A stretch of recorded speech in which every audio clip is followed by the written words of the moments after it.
I'm back with another video to share with you my latest makes. And don't worry, this is just a muslin. Hi, my name is Sarah, and I make videos about sewing and styling a handmade wardrobe.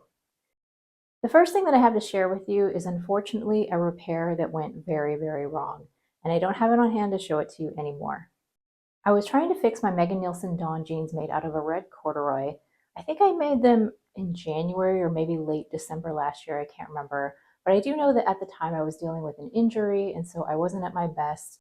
And I had made a mistake in sewing so that the zip wasn't completely concealed by the zipper fly, so that when I wore the pants, you could actually see the zipper. It was completely exposed, and that just looked really bad. It kind of looked like my zipper was down, even though it actually wasn't. So I never wore those pants. And I ended up throwing them in a basket and just deciding that I was going to tackle it to try to fix it later. So that day finally came. I dug them out of the basket. I unpicked the waistband where the zipper was, and I carefully unpicked all the top stitching, and I got one side of the zipper released from the fabric so that I could move the zipper where it needed to be so it was underneath the fly. Well, the problem with all of this is that I neglected to remember that I had shortened the zipper from the bottom, so I had cut the bottom off, and the only thing that was keeping the stop from coming off the bottom was the top stitching that I had now unpicked. And so when I was trying to position the zipper and like move it around and see where it needed to be, I accidentally yanked the zipper pull off of the bottom of the zipper, and so it was completely unattached. And having tried to put it back on once before on a different pair of pants, and it took me hours, I knew from experience how difficult a job that was going to be. And so I think at that point, my actual best option was to just completely get rid of the zipper and install a new one. However, that would also mean that I would need to replace the waistband because I had hammered the button into the waistband. So it was going to be extremely difficult to put the waistband back on because I can't get the stitching close enough because the button's in the way. And I'm not sure that I have more of this fabric. I might, I haven't really looked for it yet. But in the end, it was turning out to be such an ordeal that I just asked myself, if I didn't have these pants anymore, would I miss them? And of course the answer is no, because I never actually wore them because of the zipper issue.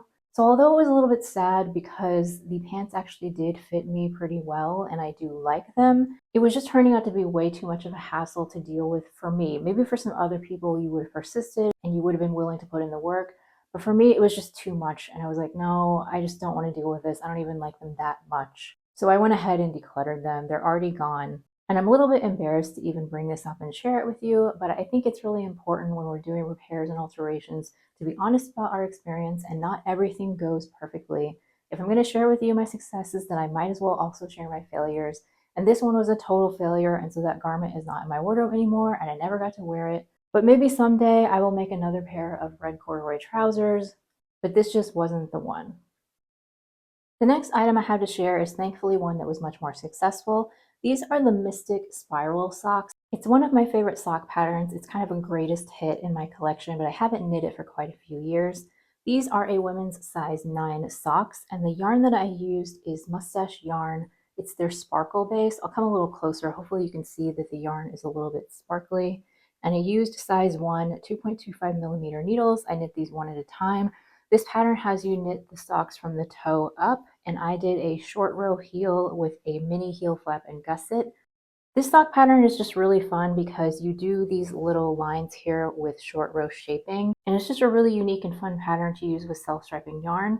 I did not try to make the socks match because the stripe repeat is really long on this, and I potentially would have wasted a lot of yarn trying to get them to match. So these socks are for my niece. I knit her a couple of pairs last year for her birthday, I think, and she really liked them, and she still tells me to this day like how warm and comfortable they are and how she would really like more.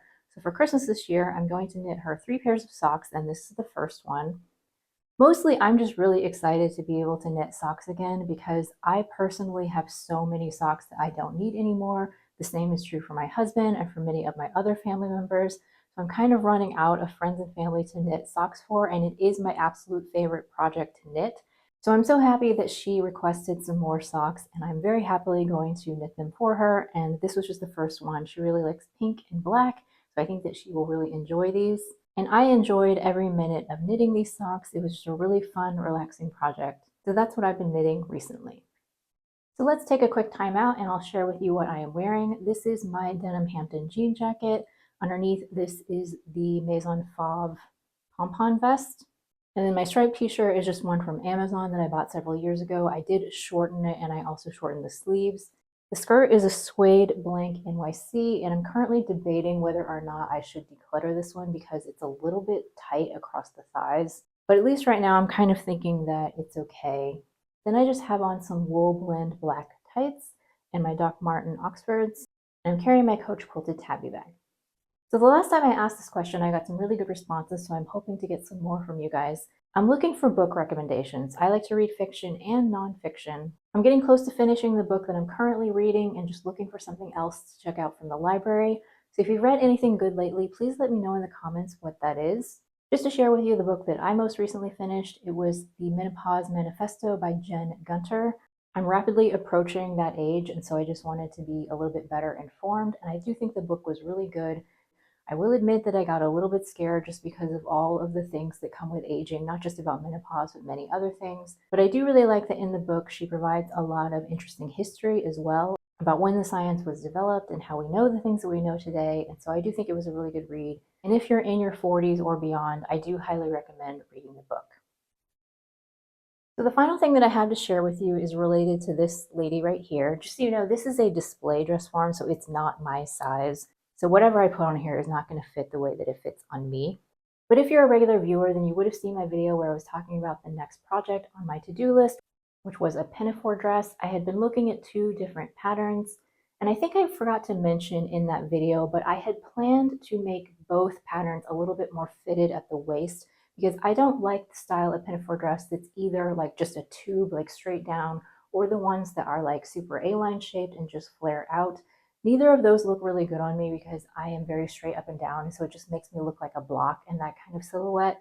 So I had always intended to add just a little bit of waist shaping, not so that it's skin tight, but just a little bit more body skimming to give me a little bit more shape. So I was debating between the 2 patterns. If you want to know more about it, go back and watch the other video. But I completely forgot that I actually had another pattern in my stash. I must have just overlooked it the first time I was looking.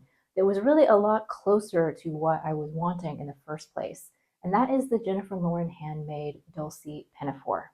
This pinafore has a square neckline. It has a slightly flared A-line skirt, but it does come in a little bit more in the middle, and it has princess seams. So it was almost exactly the silhouette that I was looking for, with the exception of a couple things, which is that the neckline was a little bit higher than I wanted, and the length of the dress was a knee length, which was a little bit longer than I wanted. But both of those things were relatively easy to change. So this is my finished dress. The pattern comes in sizes 6 to 34, and it has cup sizes from A to F. Jennifer Lauren Handmade is one of the few pattern companies that actually makes an A cup, which is very exciting for me because it means I don't have to do a small bust adjustment. I made a size 8 up at the shoulders and the chest, and then I graded up to a size 10 at the waist. And although the body measurements would have had me grade back down to the 8 in the hips, because this is more of an A-line skirt, I just kept the 10 all the way down to the hem.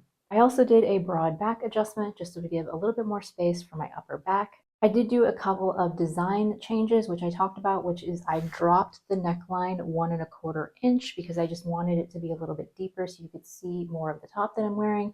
And I also ended up shortening the skirt 5 inches. And in the process of shortening the skirt, I also had to make the flare a little bit less dramatic because when I made the muslin, I just thought that it stuck out a little bit too much. So I made the bottom of the A-line shape just a little bit less full. Another difference is that the pattern calls for you to fully line the bodice, but the skirt is supposed to be unlined.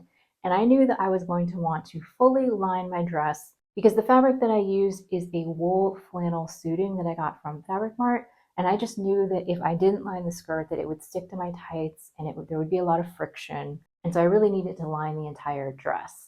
Also, just a matter of principle, I kind of think that all pinafore dresses should be fully lined because don't you usually wear them with tights and you don't want them to stick? Maybe if I were making it out of denim or something, then I would skip it. But just for the most part, I would pretty much always want to line a pinafore dress. That's just my opinion.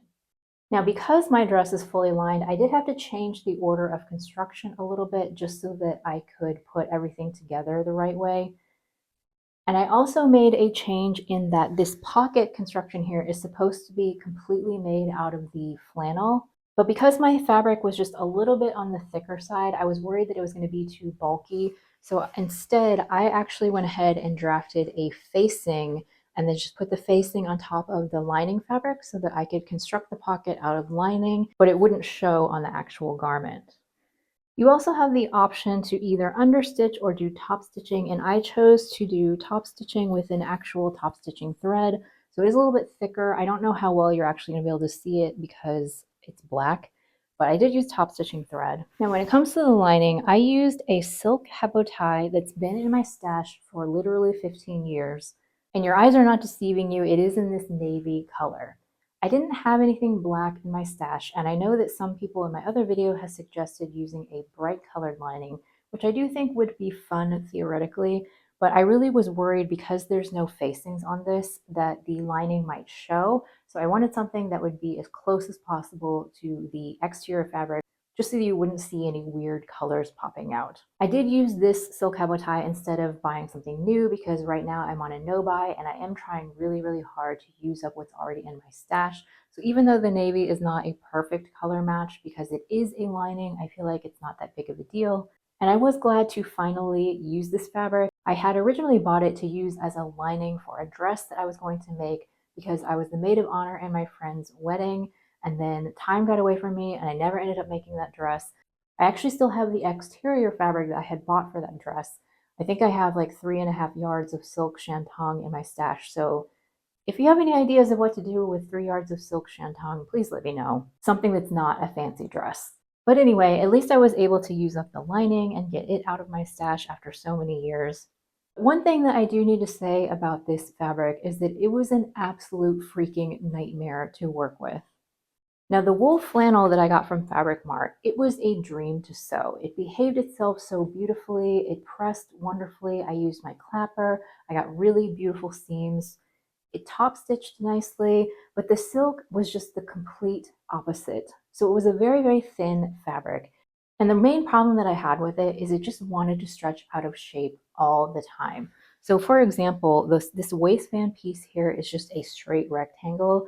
And so I cut it out like I would cut anything out. Actually, I did starch the fabric first, but that honestly didn't really help much, if at all. But like, so I had my waistband piece on my cutting table and I had like a cutting mat and a rotary cutter and I used pattern weights. You know, cut out the rectangle of the waistband, but the instant that I picked up the fabric that I had cut out, it just went like this. Like it was just really wavy and it was very, very difficult to pull it back into shape. The whole thing was like that. It was just a freaking nightmare to work with. When I marked the darts on my fabric with like a tracing wheel and tracing paper, it was nice and straight. But as soon as I picked up the pattern piece, the line went all wavy. So when I actually sewed the darts, I had to just kind of guess where the straight line was supposed to be. It was just so, so awful. And I swore at the time that I was never going to use silk hebo tie ever again because it was so awful. But just like the last time that I made something out of silk, once the garment was actually finished and I got to wear it for a day, it does feel really, really nice. I can't lie.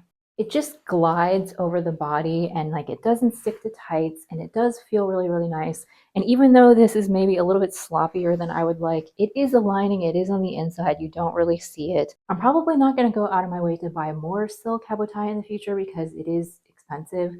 But maybe if I had like a special occasion, it might be worth working with it again. But for the most part, I think I'm just fine using like a Bemberg rayon. So I will say that I think ultimately it was worth the hassle in the end, but it was not fun getting to that place. Now going back to construction, there is supposed to be a facing on the skirt piece, but because I fully lined it, I just left that off. I figured it would make it really bulky. And the last thing about this dress that was a little bit annoying because it was right at the end is that because I'm on the no buy, I'm trying to utilize my stash. I had originally intended to use covered buttons. I have a couple of covered button kits in my stash that I have never used and was like, okay, I'm finally going to get out those kits and make some covered buttons. I do think that it would look really nice in this solid black fabric. So I got out my scraps of the wool and I cut all the little circles and then I went to make the first button. And that's when I realized that the fabric was just way too thick and heavy to use for the button. Like there was just too much bulk, like the two pieces were not going to attach. And then I read the directions because, you know, I didn't do that before I started. And it clearly said use lightweight fabric for the buttons, that bulky fabric won't work. So that was frustrating because I was ready to finish up my dress and then I couldn't do it, so I had to order some buttons from Wawak. I am allowing myself to buy notions to finish a project. It's just that I want to use fabric and patterns that are already in my stash. So I went ahead and ordered these buttons from Wawak, and I also got buttons for my next 2 projects so that I don't run into this issue again. So after I had gotten the buttons on and tried it on, there was one more thing that I wasn't happy about. And you guys will be so proud of me. I actually sat down and took the time to just fix it right away so that I wasn't having to do it later. And that was that the pockets were too deep. So these pockets are really nice and deep. And for a lot of people, they would probably like it. But because my arms are so short, originally when I put my hand in the pocket, if I wanted to reach down to the bottom, I actually had to bend over. And that just was not very comfortable. So all I did to fix it, which admittedly was a very quick and dirty cheater fix, is that rather than unpicking things and having to resew the side seam, I just added a little stitching line like an inch above the original line so that when I put my hand in the pocket, I can reach the bottom without having to bend over. And because the pocket is sandwiched in between the lining, no one's ever going to know. There was one more change that I made that I realized I forgot to tell you. And that is that when I made this muslin here, the bodice fitted me perfectly. But I remember from past experience that when you put a lining in a garment, it does take up a little bit of space. So last year I had sewn a vest where the muslin fitted perfectly, but when I put the lining in, it was too tight and I had to let out the side seams. So to account for that, because this did fit me absolutely perfectly without the lining, when I made the actual dress, instead of a 5/8 inch seam allowance, which is what the pattern calls for, I did a 3/8 inch seam allowance on just the bodice. And then when I got to the waistband, I started at 3/8 in order to match the bodice. And then I just blended out to the 5/8, which is the normal seam allowance, and did that for the skirt. And that worked out perfectly. I feel like I have the perfect amount of room. It doesn't feel tight in the bodice, but it's also not baggy. I think that was definitely the right choice. And it was only on the side seams. The rest of the bodice with the princess seams was sewn at the normal 5/8 seam allowance. So what is my verdict on this dress? Well, I absolutely love it. I wore it the other day with a turtleneck and some tights, and it's just everything that I wanted it to be. We're not quite into full winter yet, so time will tell, but I have a feeling that this is going to be exactly the kind of winter dress that I was looking for. Because I think where I struggled in the past to wear dresses in the winter, it's because I was trying to wear my summer dresses in the winter, and I just have to wear so many layers underneath the dress, like an undershirt and a slip, and then I have to wear the dress, and then a jacket or cardigan over the dress, and then a coat. It's just so many layers that it starts to get really bulky. Whereas with this one, because it's fully lined, I don't need the slip, I don't really need an undershirt. So I just think it's going to be a little bit easier to layer. And the wool and the silk are both very insulating, so I think it's going to keep me plenty warm. That's my hope anyway. So I definitely see myself wearing this a lot. Would I sew this pattern again in the future? I'm going to say no, but not because I don't like the pattern. I think that the pattern is wonderful, and I highly recommend it to anyone who is interested in it. But if I did want to sew another pinafore dress, I would likely pick a different pattern just for the sake of variety. But I do see myself possibly wanting to add maybe 1 or 2 more pinafore dresses in a different style, maybe out of a corduroy, but I'm probably not going to do it this year. I'll probably just have this one this year and see how much I wear it, and then decide next year if I want to make another version in a different fabric. For now, I'm just going to wear this one. I know that I'm really going to enjoy it. I'm really proud of the way that this dress fits and how it makes me feel. It's a really nice quality, and it's just one of those projects that feels so satisfying because I had a vision in my head of what I wanted, and I feel like I was really able to bring that vision to life. So this one is definitely a win. I could not be happier with the way that this turned out. Even if working with that silk was kind of a nightmare, I got through it, and that's what matters. So I'd love to hear from you guys in the comments. Have you ever had that feeling where you had a vision that you were trying to bring to life? Does it feel as satisfying to you as it does to me? I always love to chat with you guys. Thank you so much for watching. If you enjoyed this video, I would really appreciate it if you would give me a thumbs up because it helps more people find my channel. And if you want to see more projects that I've been making for the fall, watch this video next.